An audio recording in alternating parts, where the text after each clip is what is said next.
I'm just going to start out by saying there's just no way businesses could possibly know all the nuance to the Fair Labor Standards Act. It is so big, it is so complex. Well, I'll tell you a secret, and I'm not embarrassed to say that after 30 plus years working with attorneys, having an assurance certification, I would tell you that I don't even know every single thing there is to know about FLSA because it can be very specific. There's always something that trips you up. Welcome to Mission to Grow, the small business guide to cash, compliance, and the war for talent. I'm your host, Mike Vannoy. Each week, we'll bring you experts in accounting, finance, human resources, benefits, employment law, and more. You'll learn ways to access capital through creative financing and tax strategies, tactical information you need to stay compliant with ever-changing employment laws, and people strategies you need to win the war for talent. Mission to Grow is sponsored by Assure. Assure helps more than 100,000 businesses get access to capital, stay compliant, and develop the talent they need to grow. Enjoy the show. 4 of the 5 questions we asked, I think, beg for consistency. Can you tell us what that means and why it's so important to be consistent in all 4 of those things? As soon as we're not consistent, we're triggering exposure to litigation because treating individuals differently may lead to a discrimination case. So it may be, you gave something positive to everybody. So, maybe everybody got further, once they're employees, you gave training to all the males in the organization, but not the females. You can see the inconsistency there. That makes a lot of sense. But if we said, oh, I don't like the way Mike looks when he comes in for an interview, I'm going to make him fill out an application because there's something about him I don't like. And then the next candidate comes in and I don't, for the same exact position, and we don't ask him to fill out an application. We go, he's a nice young kid. Come on in, and you don't have to fill out an application. It's the same thing. We're still putting ourselves in a position where we've treated 2 individuals differently. And that makes us susceptible to litigation. Beyond litigation, because, people are going to be on the call and go, oh, Mary, I don't think I'm going to get audited. I'm fine. And I love your positive attitude, but I doubt it. but let's think about consistency as far as solving what we want done. If you don't give everybody an application, at least for all the same positions. So maybe you say, all my warehouse workers, I want to fill out applications because they rarely have a resume, but the other positions, I'm okay not filling out an application. That's fine as well because we're consistent within a class of a position. But think about the consistency here. If we only gave the application to some warehouse workers, how are we comparing 2 candidates when one, let's say you went for a warehouse position and I went for a warehouse position and they didn't give me an application, but they gave you one. How are they doing a fair comparison to make sure that they successfully interview and choose the best candidate? So the consistency is so that the HR function is successful. And the other reason is to protect you from litigation. And I got a few thoughts jumping through my head. I mean, one is your employers are going to talk, right? I mean, so if you're a great boss, most of your employees love you. There's going to be somebody eventually who doesn't think you're all that. The first person you treat differently. And they're going to talk to each other and they're going to compare notes. In the aggrieved person, even if they haven't been aggrieved, but they feel aggrieved, they're going to see the fact pattern to validate how they feel, right? So you have to be consistent. I think about the interview process. Well, I'm consistent. I ask everybody, tell me about your weekend. That's the same question. Okay, but depending how they respond to that, the follow-up questions by definition could never be consistent, right? You could, however, ask the question, tell me about a time you disagreed with your boss. What was it? How did you handle it? What was the outcome? Right? You're going to get a pretty good sense how they deal with conflict. Tell me about a time that you had to deal with conflict with a coworker. What was it? How did you handle it? What was the outcome? Right? So there you can be extremely consistent. You're still going to get a feel for what that person is like and how they handle themselves, right? Let's let's close by coming back up to the top level. So we talked about the differences in the scores question by question. I think the punchline here is it was bookended job descriptions and are you certain your applications don't ask you illegal questions? Had the smallest spread, only a 4 percentage point difference between zero growth firms and fast growth firms. Um, we kind of, you and I think, agree that people they don't know what they don't know, and they're probably way more off, but they're probably equally off on this one, right? Though it's not a huge correlation to success because the short spread. The biggest difference between the fast growth at 81% and the zero growth firms at 65% was, do you conduct background checks? To me, this is just I am willing to spend the money to make sure I'm getting this right. They know how critical it is to get the right people in the organization. We'll talk about performance management, onboarding, all that kind of stuff in future episodes as we unpack the rest of the ebook, right? But that's the one category that you got to put your money where your mouth is, because you're gonna have to pay for these background checks. And I think the fast growth firms demonstrate that this is the most important in this I agree. category. I agree. I mean, I love that you drew the line with the consistency, that's what has to be here. And again, I think some of the data might be skewed by you don't know what you don't know, and the difference between doing it and doing it compliantly. Yeah, right. So I'd say in closing on this topic, when we averaged so again, 8 categories from pre-employment to post-employment. This is the first category, recruiting and hiring, those 5 questions. And we broke down the question by question. If I add all of them up, so all 5 questions, uh, zero growth firms, so people not growing, said yes 75% to all of the 5 questions. Fast growth firms said yes 86% of the time. So it's an 11 percentage point spread. What's fascinating to me, and I think people could just dismiss this out of hand, there's compliance oriented HR that is more administrative. And then there's, I just need really talented people who can go, raise the bar on performance and productivity. And this kind of calls bullshit, and forgive my language, because there's a lot of compliance oriented questions here. And the spread is still 11 percentage points. Fast growth firms, fast revenue growth is just simply following the HR best practices around compliance for recruiting and hiring folks has an 11% advantage in revenue growth. Now, Mary, why don't you bring us home on this one? 11 percentage point difference in all the best practices for recruiting and hiring. What's your guidance for the zero growth companies? Why do you think the correlation is so strong? Well, listen, no company is going to be successful without the right people in the right places. And so this piece has to be done right. So number one, you want to bring on the best people. And unless you're focusing on that onboarding piece that we just discussed, the ad being, setting expectations. So we give a good job preview, the interviewing being done correctly, doing the background check, right? Having a compliant ad. First things first, let's get the right people. Second piece, let's do it compliantly so we don't then also have a lawsuit that's going to take us down.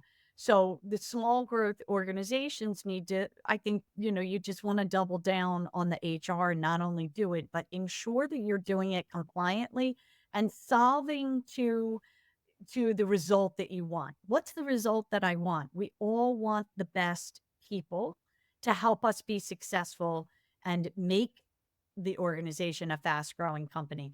If you do it right the first time, that is going to follow. And I think that's the correlation to me, is that the fast growth companies are doing these different HR functions compliantly and successfully, and that helps them bring the best people on, which then helps you grow. If you want to go fast, go alone. If you want to go far, you need a team. If you want to have a long term successful growing business, you're going to need people.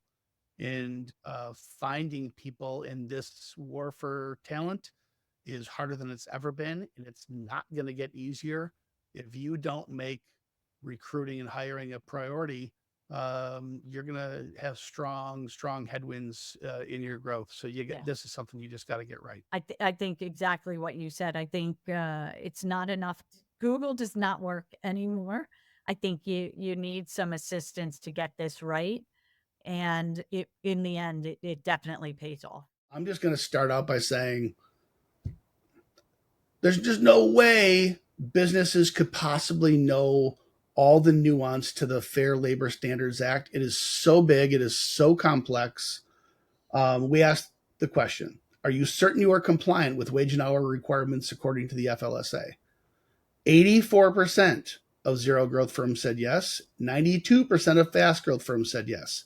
So it's not just that it's a small spread of 8%. There's not a huge correlation. Right. Everybody is very confident that they are.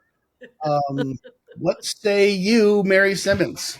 Well, I'll tell you a secret, and I'm not embarrassed to say that after 30 plus years working with attorneys, having an assurance certification, I would tell you that I don't even know every single thing there is to know about FLSA, because it can be very specific. There's always something that trips you up. So what does FLSA do, right?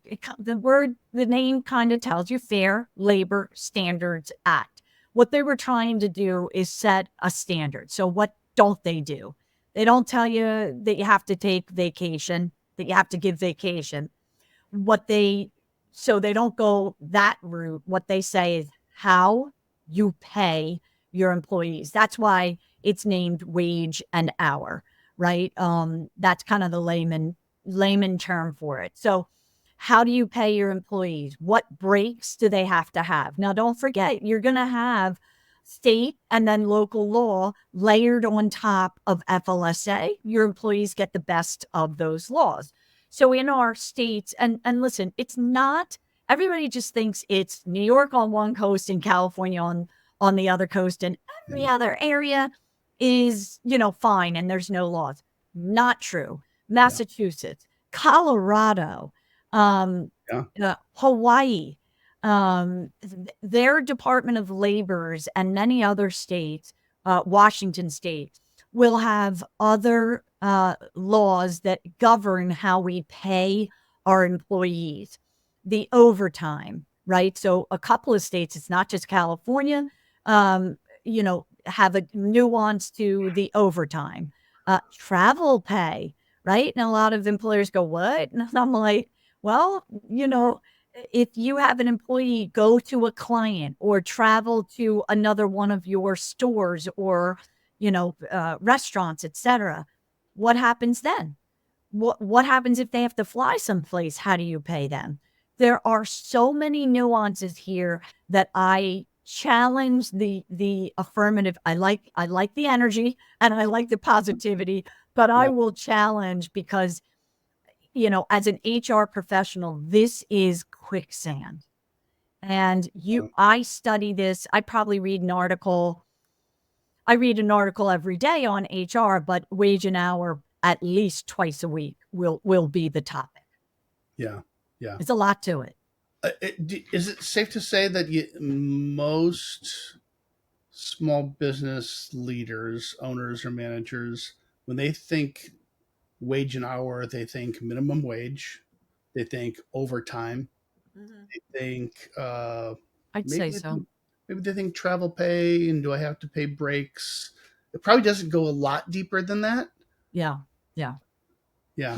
And probably the biggest area where I find the confusion is you do not have a choice, people. All of your employees are exempt or non-exempt. There's no in between. You don't make that decision. The employee doesn't make that decision. It's a duties test. And that's what drives the exemption. So, I was on a call with an employer trying to help them with the changes in FLSA, and they had no idea what exempt or non-exempt meant. They're like, I just pay them all salary. That's what they want. It's easier for them. I'm like, Yeah. Okay, do you have an hour? That's what it takes. Yeah. Right. To walk through this. Yeah. There's no such thing as they're a salaried employee or an hourly employee. They're exempt or they're non-exempt. And the law is very specific what qualifies for both of those categories. You don't get to choose. You just have to follow the law. Right. And I mean, fair to say you walk into businesses and people get that one wrong almost every day. Almost every day, even HR professionals, right? If we're working with an HR professional, and I've been there, sometimes, when you're internal, it's hard to get out of the weeds and you're like, but that position's always been exempt, right? So you can't get on the balcony and kind of look at it objectively. And we'll be like, all right, let's walk through this. Do they do this? Do they do that? You have to have a good job description to go with that. So that's where that HR function, you need a function to make that, to hit all of these laws correctly. We've been working together too long, Mary, because that's exactly where I was going to go. So topic number one, episode number one in this series, recruiting and hiring. Question number one in that section, do you have written job descriptions for each opening? So here we are midway through the series and we're talking about the topic of compliance. Are you certain you're compliant with wage and hour? It goes back to your job description. And are you writing the job descriptions in such a way, like maybe the business, maybe because of the way your P&L works, the way you're monetize this industry or you're offering, maybe you need it to be quote unquote hourly, or you need it to be salary. Yeah. You don't get to decide after you've hired them what you put them on. You need to write the job description that backs into the FLSA requirements, right? Correct. So these things are circular. It's like we understand and respect. Maybe you need to level out your expenses to make expense forecasting easier. So you need people on salary. Okay. But that means you got to write the job descriptions right in the first place. You got to hire to those. You got to manage performance accordingly. This is all hyperlinked to each other. All related. Yeah, I love that hyperlink. I'm gonna give you the last word. Here's my recap. 57%, and I'm going to focus on the small businesses because I think it's clear they're the folks who struggle the most with compliance. The data is really clear on this. 57% of zero growth firms said yes to all 5 questions we just reviewed. 82% of fast growth firms said yes to all 5 questions for under 25 employees. 25 percentage point swing on something that I think most businesses would not correlate to revenue growth. You think of, okay, there's the administrative side of HR, which is following the laws and it's the boring stuff. And okay, I got to do it, but if I don't do it, am I really going to get caught? I'll run that risk. And then there's the soft stuff of HR, which is finding talent, recruiting them, bringing on board, developing them, retaining them. And this is just crystal clear. They are completely intertwined. Yeah. The companies who take compliance serious, it's part of the employee management function. It's part of the employee relationship. It's part of trust and respect between you and your employees. And the correlation is massive, a 25% difference from fast growth to zero growth firms for revenue growth around compliance. Mary, you get the final word. Agreed. I would say that compliance is not an option. So there are areas where we have to follow compliance. And I've had business owners say, okay, what's the over under? I'm like, what? They're like, okay, if I get sued for this, what's it going to cost me? I'll take the chance. that's not the only reason to follow compliance, is not so that you don't get caught in an audit. I want everybody to see the correlation to, being compliant makes for happier employees, right? It helps retain them, because there could be a, inexpensive, option, or a absolutely free option, like offering family medical leave does not cost an employer anything. Yes, that person's not going to be there, but it beats them resigning, right? So look at it as though when we follow compliance, that it is an employee experience to help them be more productive for your organization and to protect your organization. So it's both. Yeah, couldn't have said better. What's the number one thing that business owners, especially small business owners, need to understand about 401k? Yeah, great question. I think that what's really changed over the years in my career is that um, 401k has become its own brand, and where it used to be a perk for employees. According to our survey last year, 85% of workers want a 401k plan. It's a prerequisite for them when looking at a potential employer. So I think it's really become a table stakes item for employees. And so that really helps small businesses with attracting and retaining their employees, which I know is important to all small business owners. Say more about that evolution, because I grew up in an entrepreneurial home. I remember as a young entrepreneur myself being involved in businesses, exploring 401k. For the first couple of businesses I was involved in, candidly, I think I was just intimidated out of it. Right? I knew it was something that employees asked about. I wouldn't say they demanded, but probably the employers had more leverage than they do now. But it's always been something that was interesting. But I think so many small businesses they have been afraid of it. There's a handful of reasons, but I want to hear your thoughts. Yeah, so 401ks can be complex if they're not set up correctly. And I think what you've seen in the evolution of our industry is that you have more firms that specialize in 401k now and can really handhold small business owners through setting that up. I was a small business owner for many years myself, and you've got so many different things on your plate, trying to run your business, trying to make sure that you grow your business. You've got all these different benefits like health insurance and other things. And so the 401k could be intimidating because of the complexity. But I know that a lot of businesses maybe even had a bad experience at some point and shut their plan down. And so now it's easier and more cost effective than ever to set up a 401k plan.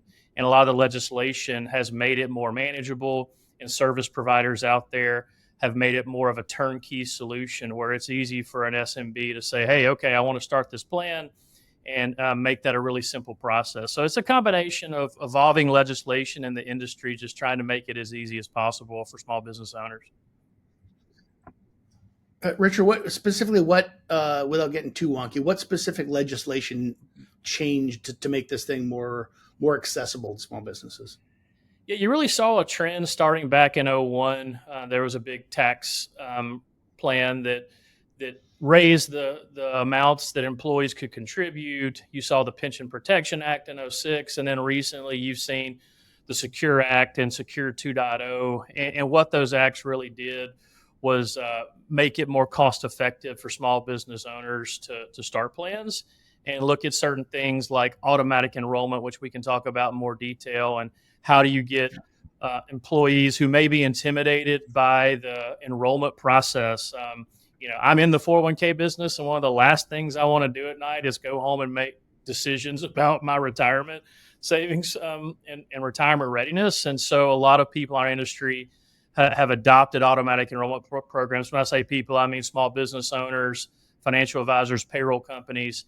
And so those automatic enrollment programs help get people off the sidelines, help get them saving, and workers are so much more likely to save in an employer-sponsored plan. So it's just become a lot easier, a lot more cost-effective, and the industry helps small businesses avoid some of the pitfalls that would have been big pain points, 20 years ago. Am I thinking about this right to almost put it into three buckets of complexity? Until somewhat recent, there's a technological complexity. that just how do I create the technology and make it accessible for me and to administer, my employees to access, make choices, integrate to payroll, et cetera. So there's a tech component, there's a legislative component, maybe not just legislative, but an administrative component, like scary words like plan sponsor. Right. What the heck is a plan sponsor, and what does it mean for me, and what kind of liabilities I now have? And then there's the actual funds themselves. I mean, shoot, forget wrapped in a 401k, just all the options out there are to invest. Pick stocks, mutual funds, indexes. There's just so many choices that if you're not a savvy investor, that's intimidating in and of itself. Am I fair putting it in those three buckets? Yeah, I think so. Funny trip down memory lane. When I first got into the business in the late 90s, a lot of plans would offer 50, 70 different mutual fund options. And back then, the stock market was going gangbusters. So everybody was making great returns every year. And as you know, we've been through a couple of bear markets, and that was scary for workers who were putting in their hard-earned dollars into these plans and seeing those account balances go down. So you saw the industry really evolve with things like risk-based allocation funds, lifestyle funds, they're sometimes referred to as. You saw the next evolution with target date funds where, once again, that yellow brick road to making it easy for employees to save. They could look at how old they were and when they plan to retire and pick a fund that aligned to that target.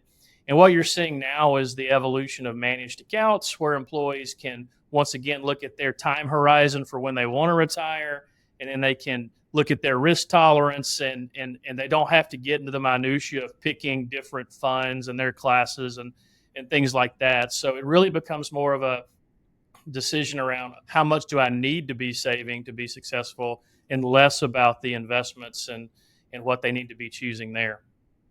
In your other buckets there, you mentioned administration being difficult. You've seen the industry respond to that as well. And there was a big ask on small business owners when the industry really started growing. And what you've seen is technology has improved. Most payroll companies are integrating with different record keepers. And how that makes it easy on the small business owner is they don't have to touch the 401k plan every pay date. Those pieces of information are sent over automatically, and it's managed for them in real time. So plans are staying in compliance, and the data is up to date, which helps with outcomes, for the workers and things of that nature. But you're also seeing the evolution of, the industry is really bad about using acronyms that maybe small business owners can't relate to. But there's fiduciary services involved now where service providers can take over some of that responsibility and liability that used to sit on a small business owner's shoulders, and now they can hire a professional firm who can take on that liability and make sure that things like the tax form a year in that's called the 5500 is signed for the small business owner. They don't have to worry about that. Someone leaves the company, wants to roll their money over, that's handled for them. So the takeaway has really become a more of a do-it-for-me approach. And, there's one thing that Congress has been able to align upon, and that's that people need to be saving for retirement. We've got a big savings gap here in America on many fronts, and that's where you've seen the legislation really involved. And so credit to, our representatives who've come together on that and expanded, tax credits for small businesses, expanded the amount that people can save. And that coupled with the evolution in the industry has just made it much easier and cost effective to start these plans. What's the number one thing that they need to know about employer-based tax credits? Well, I think, obviously, like you said, the headlines the last couple of years has been about the employee retention credit. Obviously, a lot of different small business programs came out because of COVID. I think we all remember the PPP loans. And what people need to know is, so small businesses typically and mid-sized businesses typically don't take advantage of these credits simply because they're not educated on these programs. I always like to say the IRS doesn't hold classes on how to avoid paying taxes, right? There's just not something they do. They don't issue a lot of memos on these things. Now, you see large employers take advantage of these things all the time because they have internal tax teams, they have internal tax lawyers, and they can research and have the bandwidth to research these types of programs. But these things have been around for decades and decades and decades. The problem is typically small businesses, they're getting their tax returns filed by a CPA. CPAs are not expected to be experts at these kinds of things. If you read a tax law guide, it's about 1,500 pages long of about, 8-point font. It's the most boring document in the world to read. Yeah. But tax credits typically, and the ones we're going to talk about today, cover just a few paragraphs of that, right? So there's a lot of technology that needs to go in to being able to process these things. And there's a lot of research that goes in, because these credits are not just, from a federal perspective, they're state, they're local, there's thousands of these things. And so, groups like us are the ones that do all the education and make sure that everybody's processing it, accurately, completely. It's just the tools are not available to the small businesses that they are to the larger businesses. And that's where we're trying to kind of reach out to the masses and say, hey, guys, just because you're a small business doesn't mean you can't take advantage of the same things that you see these larger and Fortune 500 corporations taking advantage of.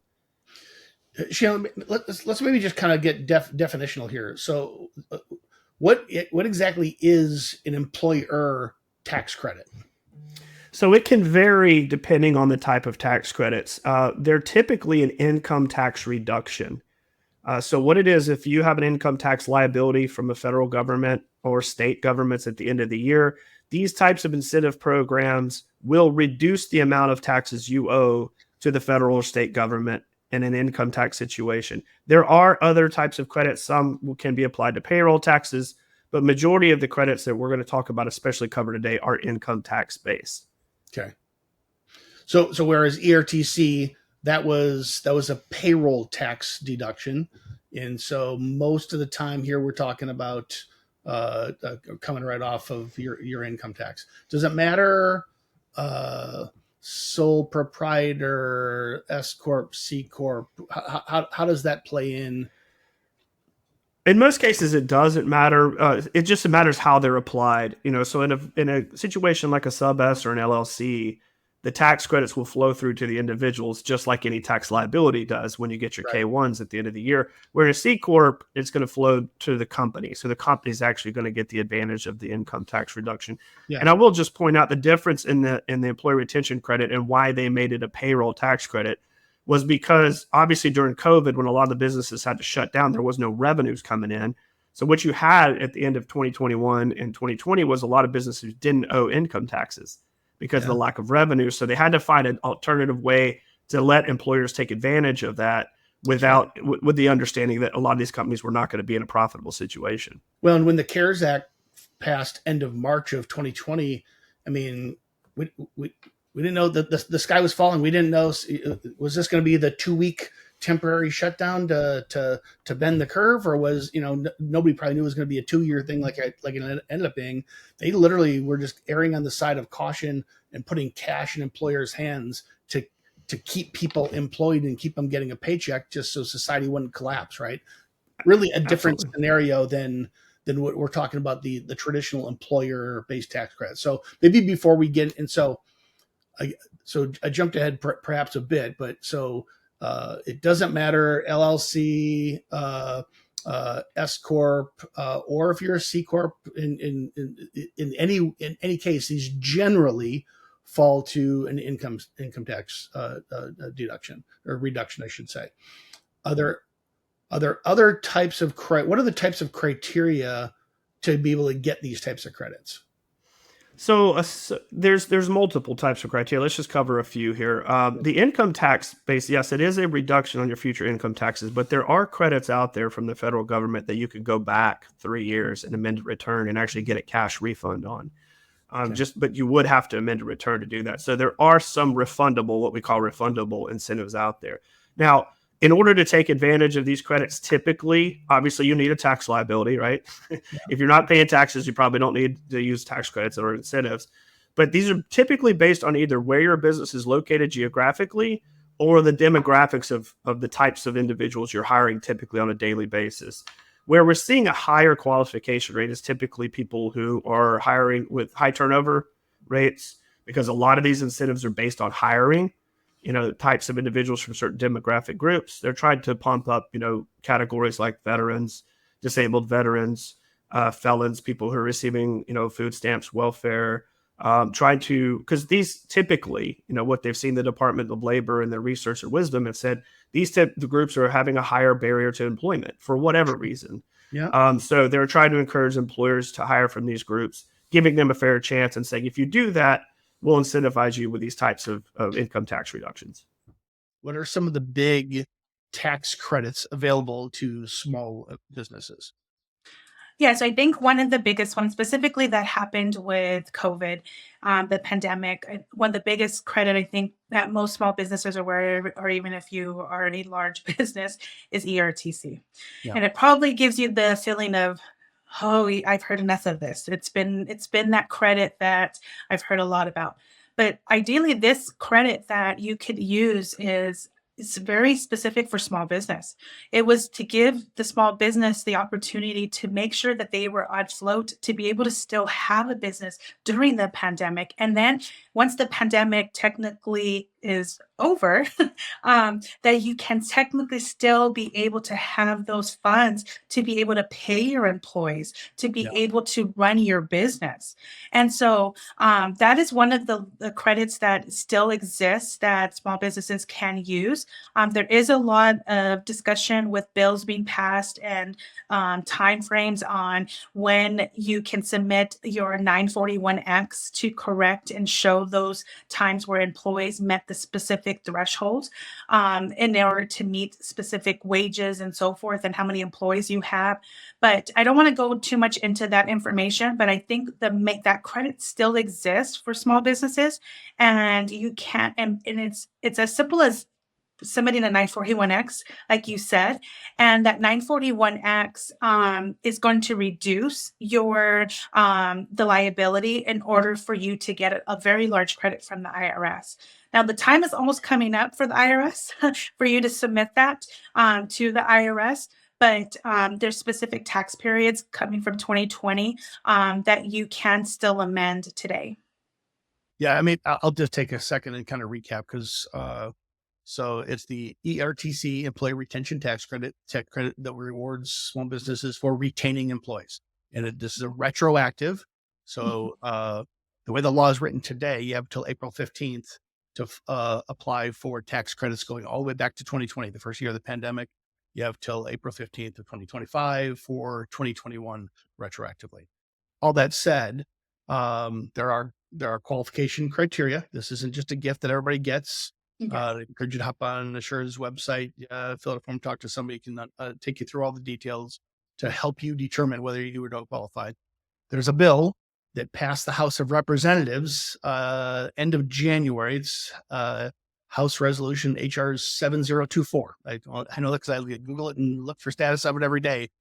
That bill passed the House of Representatives that said the ERTC goes away on January 31st. That has not been even taken up by the Senate yet. So at the time of this recording, the Senate has just come back into session. Proponents want to get this on the floor for a vote. Opponents want to open up to amendments, and who knows what the heck's going to happen if that happens. But here's what we do know. We know if nothing changes, that this thing goes away April 15th. So if you haven't investigated whether you're eligible, well, you should, because if nothing changes, you have a very short window of time left here to apply for those credits. Worst case scenario is this HR 7024, and it's got all kinds of other stuff in it, child tax credits and real estate credits, all kinds of other stuff in it. Is pretty common with big federal government packages.